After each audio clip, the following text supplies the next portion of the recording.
Watchers in the Fourth Dimension. A sort of electronic doctor. The silver hand. Something very wrong here. Something very wrong indeed. Hello and welcome back to Watchers in the Fourth Dimension. I'm Anthony. I'm Don. I'm Julie. And I'm Reilly, and when I open the door, drop down as low as you can, aim these things at their chests, and squirt. Wow, that sounds really dirty out of context. It sounded really dirty in context. True. Alright, so this episode, we're off to the moon in the not-too-distant future where mankind will once again face off against everyone's second favourite monsters. That's right, it's time for the Moonbase. Starting off with our behind-the-scenes information, producer Innes Lloyd had hoped that the Cybermen would prove to be a worthy successor to the Daleks, and very shortly after production wrapped on the 10th planet, he approached Kit Pedler, who wrote the 10th planet, to write a follow-up story, this time set on the moon in order to tap into the growing interest in the space race between the USA and the USSR. On its commission in November 1966, Pedler was informed that his story, which was at the time tentatively titled The Return of the Cybermen, would also need to incorporate the new companion Jamie. Not really wanting to adapt his plans, Pedler decided to just render him unconscious for most of the story. As with the previous story, The Underwater Menace, this one was recorded just a week ahead of its broadcast, heaping pressure on the director to ensure that it was completed on schedule. Speaking of the director, assigned to this story was a former actor by the name of Maurice Barry, with his first contribution to the show. He'll actually return a couple of times as director in the Patrick Troughton era, before he makes a career shift back to acting and will actually appear in the show as an actor in the late 70s with Tom Baker. Barry also had some other challenges to deal with. Episode 3 overran its allotted time slot and he had to cut some material to make it fit. Additionally, episode 3 was the end of the show's tenure at the Riverside Studios, and Barry had to oversee the move back to the much smaller Lime Grove Studio D for the final episode, as well as making it not look any different, so that was kind of a tough gig for him. From a musical perspective, we once again have some stock music. Designing this, we have Colin Shaw, marking his only gig on the show. He's also notable for design work on Doomwatch, The Lotus Eaters, and Tenko, and he would actually go on to be nominated for a couple of BAFTA awards for his work on The Borderers and The Voyage of Charles Darwin. We have a trio of costumers. Both Daphne Dare and Sandra Reed return to the show, and they're joined by newcomer Mary Woods, who would never return to the show again. She's actually better known for her comedy work, and she would go on to be a costumer on The Benny Hill Show, The Goodies, and Fawlty Towers. We move into our short summary, which is in the hands of Don on this occasion. The TARDIS crew land on the bouncy castle known as the Moon, and must stop the newly revamped Cybermen who have tunneled like rats into the Moonbase storeroom, mind-controlling crew members that have a sweet tooth into helping them capture the Gravitron so they can use it to destroy all life on Earth. Along the way, Jamie lays in bed, Ben yells at things because he's Ben, Polly makes solvents and a damn fine cup of coffee, Diane, while the Doctor gives quite possibly the best Doctor speech ever without the aid of a single Murray Gold music cue. It's the serial that gave the Base Under Siege story its name, The Moonbase. Marvelous. So we start with episode 1, which is missing. Did everyone do the animation, or did anyone decide to do the recon or the narrated audio? I went with the animation this time. Ooh. Animation. I also went with the animation. Animation all round. The animation for this one was quite good, I thought. I agree. I thought so too. Mm-hmm. We start with the TARDIS crew, and it's actually Ben who figures out that they're on the moon. So I have some questions about that. Maybe I'm just overthinking things, but I got a little bit confused on the timing of when they landed and when they rematerialized and when they saw the moon. Things seemed a little out of order, but that might just be me overthinking it. I'm going to freely admit I got distracted by their spacesuits and forgot about anything that happened prior to that. I was distracted by Ben giving some sass to the Doctor. Ben sasses everyone. It's a little better than just yelling, though. Yes. You know, giving some sass as he yells. I think the spacesuits were wonderful. With the built-in sunglasses? Yes. Yes. Very, very cool. Everyone needs some moon goggles. I actually spent most of this episode thinking, God, those actually look really good animated. I hope they look half as good if we get to see them in one of the existing episodes. And by the time we get to, I was not disappointed. Yeah, they it held worked. up. Yeah. I do like the fact that they decided that they needed spacesuit. It makes it a little more heavily rooted in science fact than I think maybe if this had been made 2 years previously, we might not necessarily have had that. Well, because 2 years earlier, people just didn't know anything about the moon. They thought it was just made of cheese. Right. The man on the moon, Yes. as Jamie said. Absolutely. We're going to meet him? Yes, Jamie, we're going to meet the man on the moon. I do actually briefly want to touch on that. I haven't said anything about her in a while, but this is something that Sandiford talks about in her article on this story. In July of 1965 was when the Mariner 4 probe finished collecting data about Mars and found that there was almost certainly no life on Mars, and that there had probably never even been ancient civilizations there. This caused a little bit of a shift in science fiction, where the kind of more fanciful stories about Zabi on a strange planet start to disappear because space is now seen as being a bit more empty, so we shift towards this more kind of realistic tone of man colonizing the moon, as an example. That was just something I thought was a little interesting. Definitely more grounded, less fantasy. Did anyone else figure out exactly, I'm assuming that the moon jumps they did in it was animated, so it was tough to tell. I'm assuming it was a wire stunt? I think so. I think it would be. They used a lot of wire things in the episodes between the spaceships and everything, so I would think that the jumps would be as well. I'm fairly certain if we could actually see it, the Kirby wires would be pretty obvious. Anyone excited about 50 years from now we'll have weather control on the moon? What is this obsession with controlling the weather? For some reason, I just don't understand why that seems like such a strong desire, because there's so many movies and sci-fi tropes that cover that, and I don't understand it. I think it's because mankind has always been at the mercy of the weather. The only thing we can do is try to survive it. We've never had a way to conquer it, and that's something that's more or less in our DNA, is to try to take over things and control it. With tools. With tools. Okay, well, I just thought it was a bad idea. I didn't say it was a good idea. I keep thinking about when that plot device was given, I keep thinking of the Avengers movie. No, not the Marvel one, the better one with Sean Connery in it. As someone who's a fan of the actual 60s TV show, I try not to think about that movie. So does Sean Connery. Fundamentally, I think the point of the Gravitron is to be a MacGuffin. It's the device by which the Cybermen plan to destroy humanity. So it's something that's both our salvation from the weather as well as our potential destruction. And then ultimately the destruction of the Cybermen. Again. Again, yes, obviously. One of the things I found interesting and thought it was going to go somewhere, but it never did, is when they first get there and Holly was going to go check on Jamie, and the doctor like stops her awkwardly and just kind of stares at her with his hand on her arm, and she's like explaining why she needs to go see Jamie, and he's just like awkwardly staring, and then eventually lets her go. And I thought that was going to mean anything, but no, it was just awkward. I just thought it was a weird interaction, because it's like usually there'd be some sort of dialogue on both sides, or if he was being quiet, maybe like there was something wrong with him, but no, he's just an awkward scientist dude. I think it could be because, at least in this incarnation of the Doctor, he seems to know things. He doesn't explain them to anyone, but you get the definite feeling that when they arrive somewhere, he has some idea of what's going to happen. Yeah, I think you're right, Don. That's definitely felt like the running theme so far with this incarnation of the Doctor. One element I really liked here, and it mirrors the 10th Planet like so much in this story, is how the crew of the Moonbase was another international crew, bizarrely lacking in Americans this time, and with a decidedly less angry commander. Again, it's very Roddenberry-esque, not that anyone in the UK would have seen Star Trek at this time, but that idea that, 100 years from this time, there would be a lot more international collaboration. You would have a French Mr. Bean in space. Exactly. Yes. Isn't that the dream? And everyone had conveniently placed national flags on their uniforms. And name tags Yes. once again. I think the national flags make sense, because you think about spacesuits and the ISS today, they all wear the flag on the spacesuits. Yeah, I think I'm just more used to seeing it on like a shoulder or an arm, not like right in the middle like that. Yeah.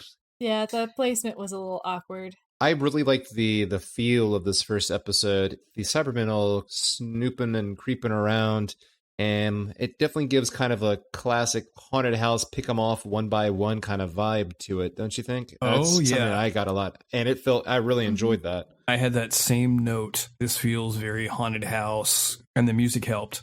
Yes. On that note, there's that wonderful sequence in the storeroom that's animated so well, and I believe they used the shooting scripts to animate it, so I imagine this would have been in the episode. Ben's going into the storeroom to try and find Ralph. You clearly see in the shadows an outline of a Cyberman, and then Ben shows up and takes the place of the Cyber Shadow. And again, it feeds into that tension. It's really well done. That reveal is great. That's something I really enjoyed. I thought that was if it's going exactly from what the shooting script said it was supposed to be, then if the animation's true to that, I thought it was excellent. And then you have Jamie with his reveal of the Phantom Piper. Phantom Piper. Yeah.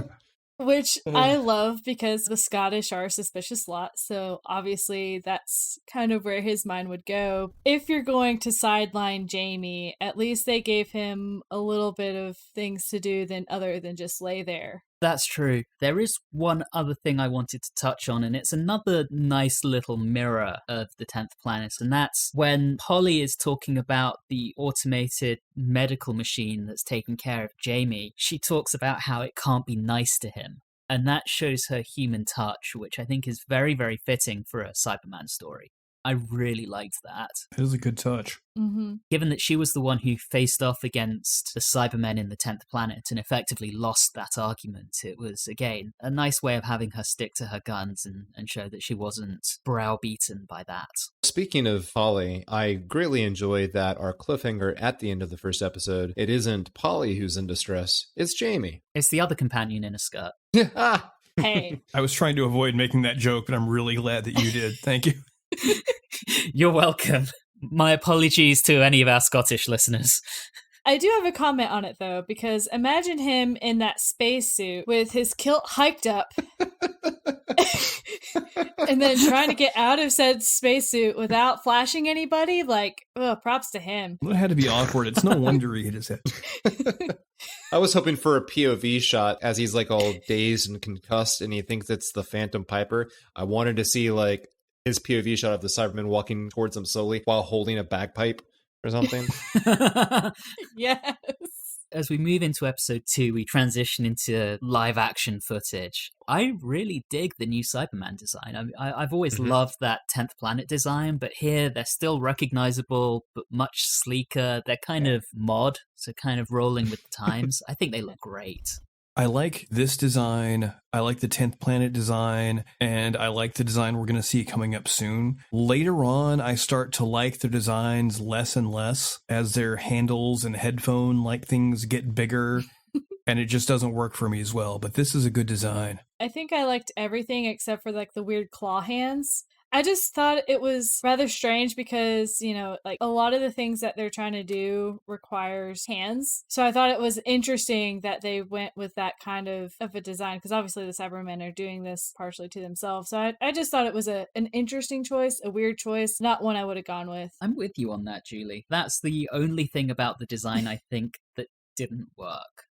Again, it just doesn't seem practical. Everything else was great. As you said, it was sleeker and, made them less clunky, so they moved around a lot better, but it's just the hands weirded me out. I think the one thing that really feeds into that and makes it even more confusing for me is that in the intro, I referenced some deleted material from episode 3. That scene was going to very directly tie these Cybermen to the ones we saw in the 10th Planet as ones that left Mondas before it came back to the Earth, settled on another planet, Telos, which we'll see in a later Cybermen story, and came back later. So these are, by the script, were meant to be very specific spin-offs of the Cybermen we've already seen. Those Cybermen had 4 fingers and a thumb, so why do these ones have claws? Upgrade, because it's an upgrade, right? So I upgrade to claws. Yeah, it's a weird choice. Yeah. Other than the design, I want to talk about this one comment that was made. We are not equipped for a full-scale epidemic.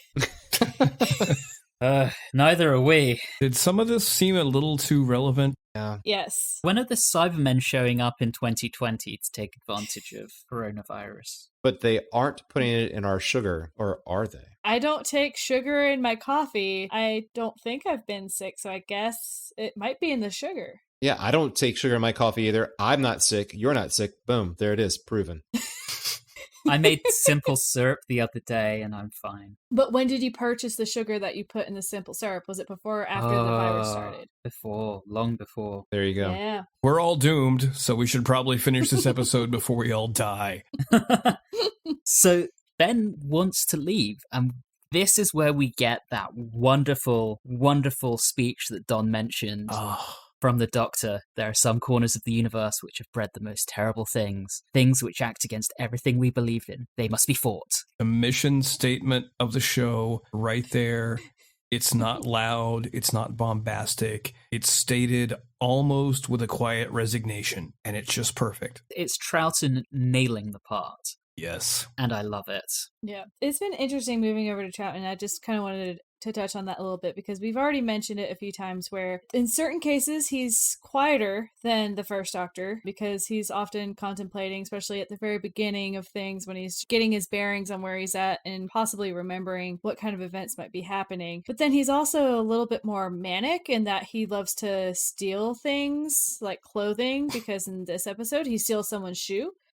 So it's just interesting that he kind of goes from one extreme to the other of being the very quiet, contemplative type, but also being the very active, crazy type. It's been different and fun. Speaking of the shoe, did anyone notice it had a brogued M on it for Moonbase? Or just Moon? I did not notice that. No.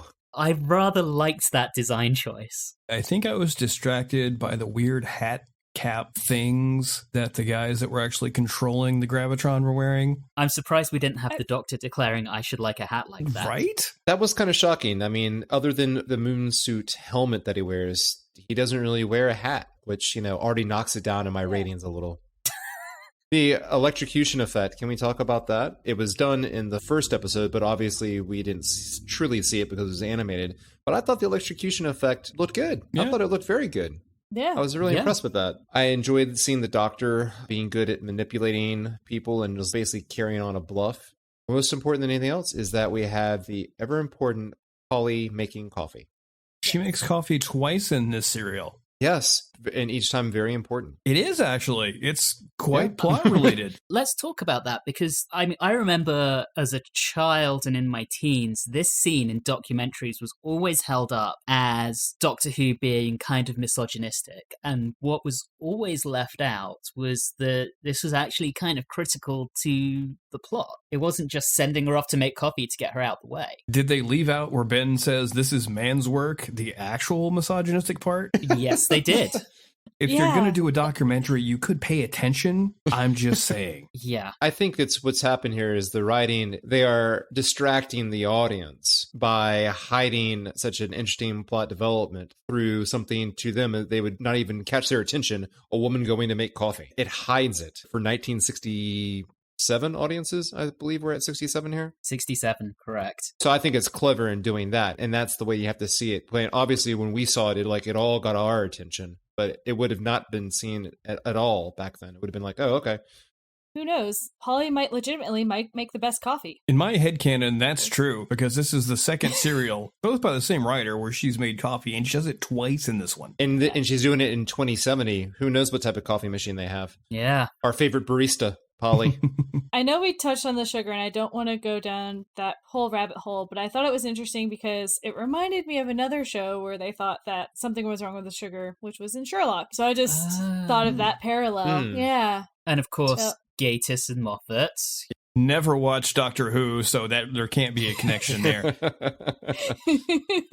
When that reveal came up, I was a little shocked because I thought, didn't the doctor say he had tested everything? Yes. Except the sugar, apparently. Except the food. Oops. Except the thing that people actually ingest. Yeah. Yeah. I guess we'd had that little hint a little earlier, which I always thought was kind of silly in that the hole in the wall where the Cybermen are hiding was hidden by bags of sugar. Mm-hmm. Yeah. Yeah. That all ties it together. I just imagine, like, before all these events took place, the Cybermen, like, conspiring together and saying things like, all right, here's our plan to defeat them. One word, sugar. Diabetes. Moving on from sugar, that does lead quite nicely into the cliffhanger here, which I thought was wonderfully tense and yet kind of silly at the same time. When the doctor says, did they search in here? That's really tense. Yeah. But it's also ridiculous when you just see them like poking around in in the infirmary and they're just like, are they here? Are they here? And it's like, they can't be in the table. Like, that's not how this works, You don't think guys. it's the guy with the air conditioner in his chest, do you? Are these things like Transformers? Can they transform themselves into a medical bed? Speaking of costumes for the Cybermen, did anyone notice they all appeared to be wearing Doc Martens? Oh, why Yes. wouldn't they be?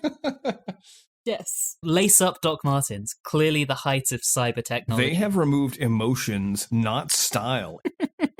One thing I was impressed of is I know that they use stock music, but I thought they did a wonderful job. Oh, yeah.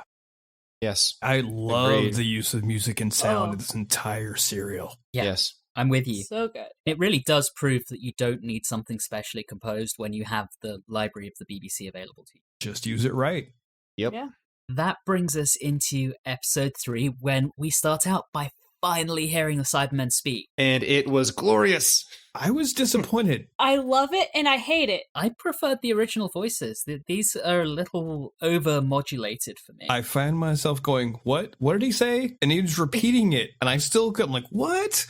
Yeah, exactly. Yes. When I hear it, especially when the scene where they say, raise your right arm, raise your left arm, I was waiting for him to go, now dance, dance, dance.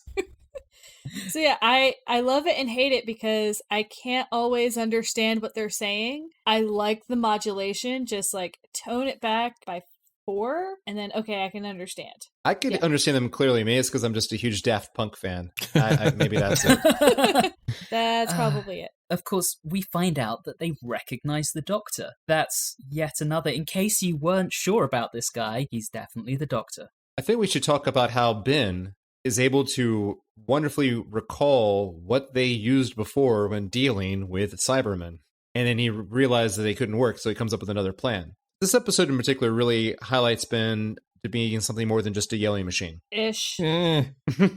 I'm going to give that point to Polly. Yeah, it still goes to Polly. Oh, no, you're right, because she comes up with the idea. It's always been a problem for me when I see, like, a show deal with a problem before, and they seem to can't remember what they did before to fix the problem. No, he definitely like tones it back in this episode. He's not as yelly as he is, but He Polly contributes. he does contribute, but then he has to go and have that line of "This is men's work."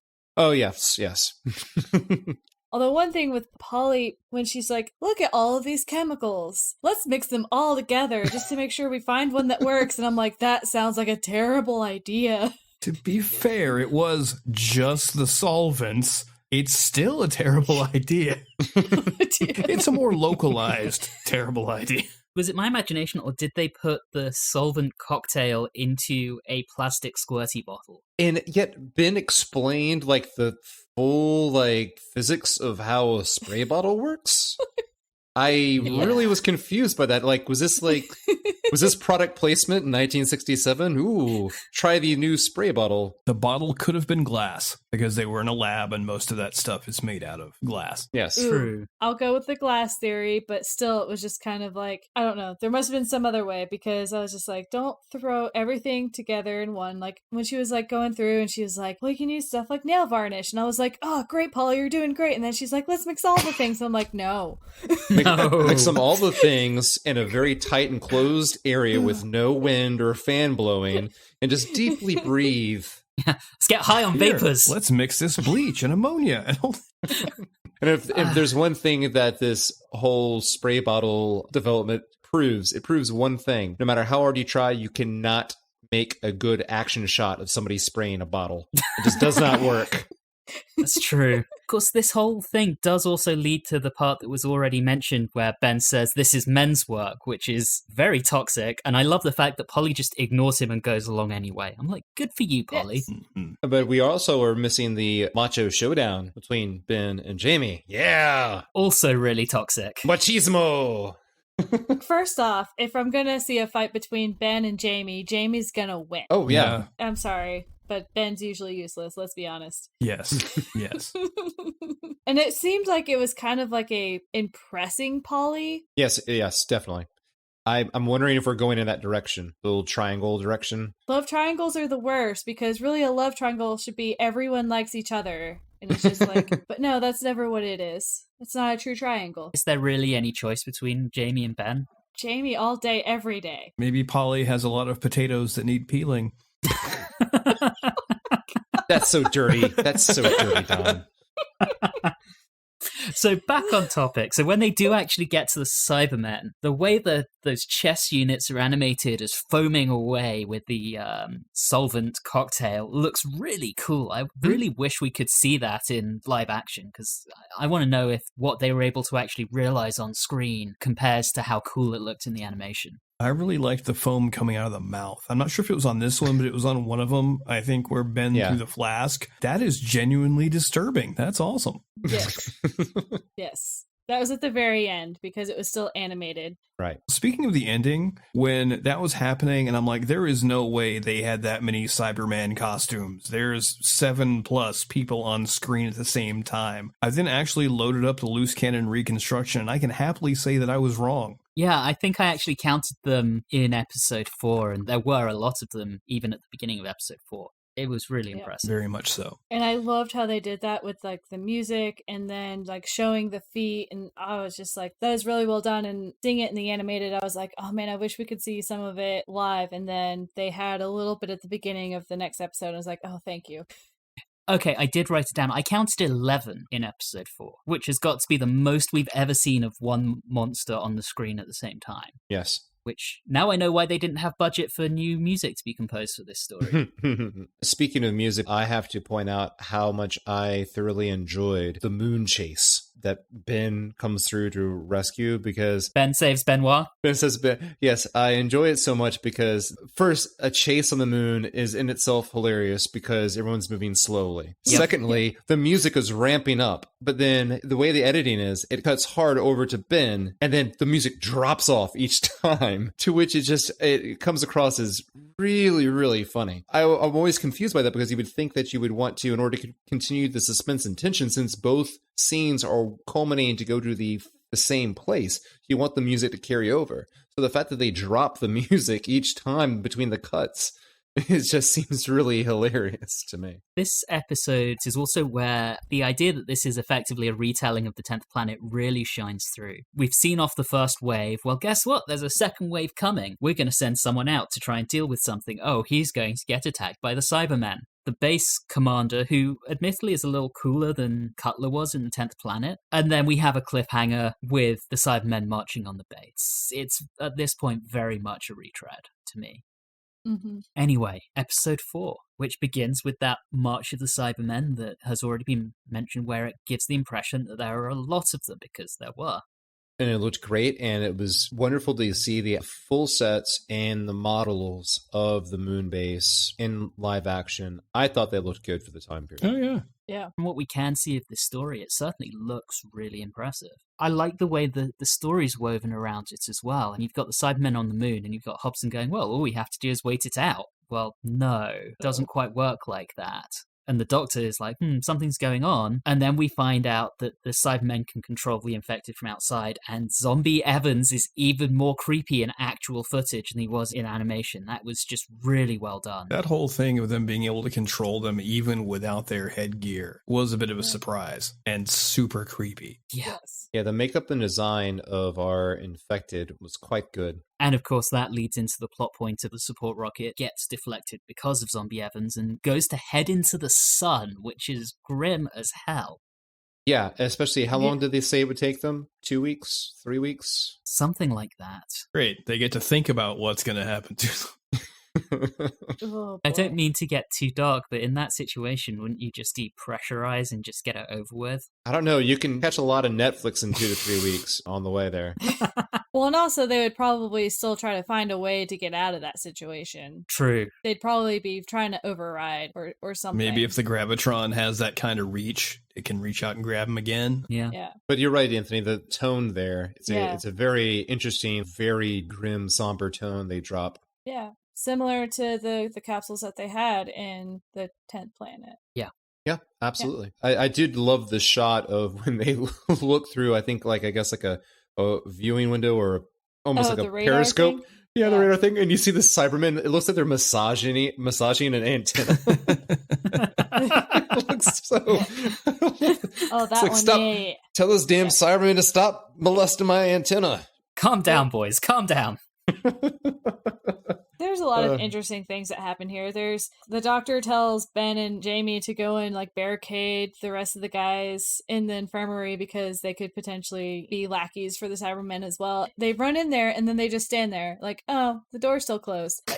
Everything's I just fine. told you to barricade the door, and you're like, oh, well, it's still shut, so it's fine. And at that point, that's when they start being reactivated. They do everything with this script, and I actually give a lot of credit to Morris Barry on this, to ramp up the tension and really give that under siege vibe. You've got a threat in the inside, you've got a threat on the outside. Just as they deal with one threat, the Cybermen puncture the dome and there's the risk of depressurization, which, if you think about the time with the space race, would have been a very, very real concern as well. I think they're really tapping into what was going on in the broader world. And in the run-up to this story was when Apollo 1 was actually destroyed by fire at its launch complex, didn't even make it into space, and all 3 astronauts were killed. So space accidents were a big concern, and that's really drilling into that fear. As we mentioned earlier in the first episode, it had that kind of haunted house, pick them off one by one theme. But more and more as you think about this, it's got a group of international people working together in space, but this time on the moon. An infection that comes in for no reason, a monster that comes in and starts terrorizing them, and we have to lock things down, and we're getting attacked from outside, and we have to huddle together. You can see the influence of this type of story streaming into Alien and into The Thing. Oh, no doubt. I love that. Can we talk about how that Polly once again making coffee leads to saving everyone's lives? Yes. Because thankfully they had the coffee tray. Yep. Yeah. Very strong coffee tray. Now I know that if ever I'm in a life-threatening situation, I'm going to send someone to make coffee. Always a good idea. Apparently works really well. As long as they're not the one getting picked off next, it's going to be fine. 50-50 chance, right? Depends on who you send. I need to hire someone called Polly. Or someone who's really good with coffee. Ooh, that too. I do that, and I love that there is a safety catch on the Gravitron. And he's like, it's like, oh, it doesn't go any lower. And he's like, oh, wait a second. Just disable. Let's just turn the safety off. It's fine. I love it and I don't love it at the same time, because to a certain degree, it's like a plot device just to be like, oh, well, how can we make it a little bit more tense, but how can we make it work? But at the same time, I'm like, well, there would be a safety catch. So actually, that kind of works. And this is really where we see the Gravitron make that transition from being a threat to being our salvation, because it prevents the Cybermen from firing their weapon. Then they can turn off the safety catch and fling the Cybermen into space, which, by the way, was comical enough on it. And then you add the sound effects on top of it, and that was borderline hilarious. Hold up. So we have yet another Cyberman story with yeeting in it? Yes, we do. They were yeeted into space. So that puts the yeet count at 2 for those of you keeping track at home. Are we going to have to put add that in your one? spreadsheet, Anthony. It's a joke. Oh, but you know how much I like spreadsheets. So that happens, and like the head scientist dude is like giving everyone orders, and the TARDIS crew go to walk away, and he's like, oh, well, we have enough madmen here already. Yeah, that's pretty accurate.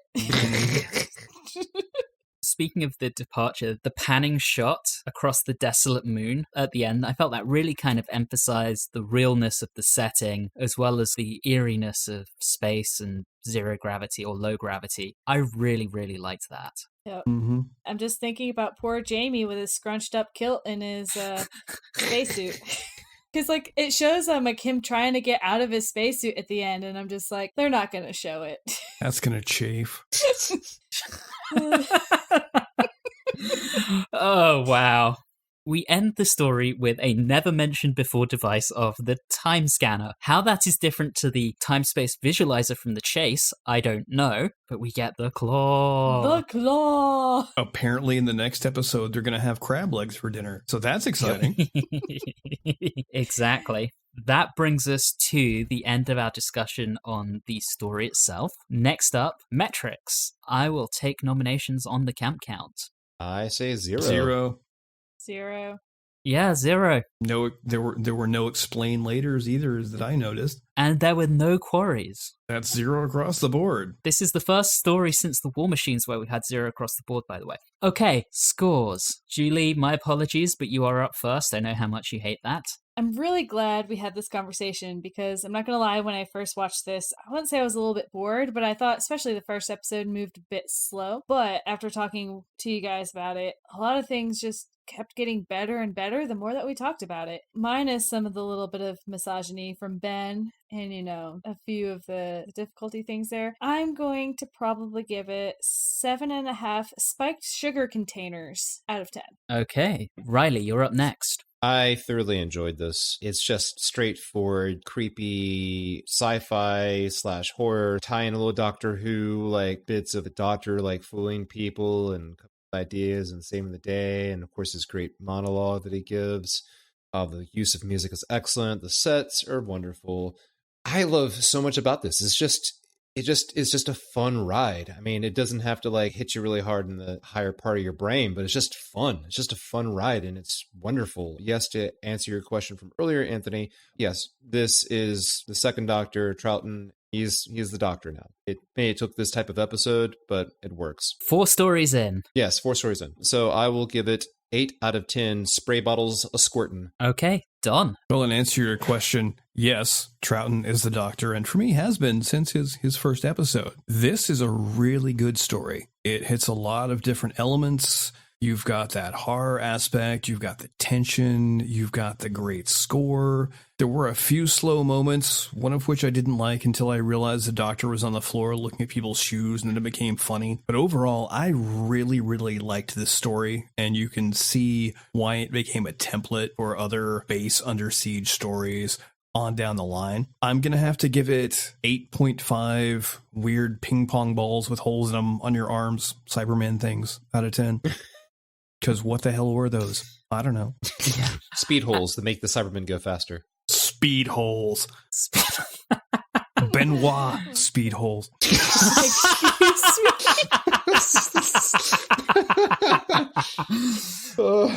This was a story that, honestly, I never really thought about much. I've seen it at least twice before, but I always just kind of thought it was there. Having immersed myself a bit more in the time in terms of my other TV watching and reading a bit about the history, and watching everything in sequence with a more critical eye made me really appreciate and enjoy this. I think it's very, very well directed. It taps into a lot of the thoughts and fears of the time, the space race, back to the cybernetic side, the weather that we talked about, how empty space is. It builds tension really nicely. And even though we've got some misogyny from Ben, he is frequently shown how wrong he is in this, even if he doesn't recognize it, but the script makes sure he is shown that. I think I'm with Don on this. I'm going to give this one 8.5 throbbing veins out of 10, which actually averages this story out to 8.13 and is our highest rated story of the season so far. All right. Okay. Which means we are just about out of time at this point. We'll be back next time when we're all going on a summer holiday. In the meantime, all of our previous episodes are available on your favorite podcasting app. You can interact with us on Facebook, Instagram, and Twitter at Watchers4D. And as a reminder, you can email us at watchers4d@gmail.com. If you're enjoying the show, please do subscribe and leave us a review or a rating on your favorite podcasting app. All of those things really do help the show. Thank you very much for listening, and have a good one.